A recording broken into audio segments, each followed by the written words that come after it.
ਬਸ਼ੀਰ ਅਹਿਮਦ। ਇਹ ਪੈਂਟਾਂ ਕੱਪੜਾ ਹੀ ਵੇਚਦੇ ਪਏ।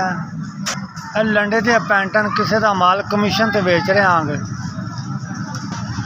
ਬਚਣਾ ਕਿ 400 500 रुपया 300 रुपया कदे लभ गया कदे ना लभ्या। वो मालिक उत्ते खड़ा है, वो देख रही है जो भी है। अलहमद शुक्र है, वो सबर तो देंदा ही है ना। हालात खराब हैं, किराए का मकान है और 2 महीना का किराया ही देना अजे किराया नहीं दिता। 2 बच्चियां हैं घर बैठ गए। घर दे उन्हें तबीयत ठीक नहीं रही है। मैं कल्ला जाना, मुंडा मेरा है नहीं।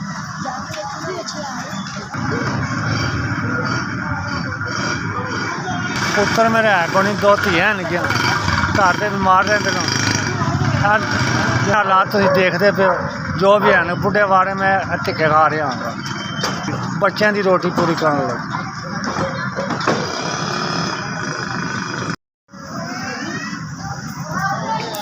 5000 रुपया मैंने मिले जिथे भी आज जिन्हें भेजा उन्होंने बड़ी मेहरबानी है।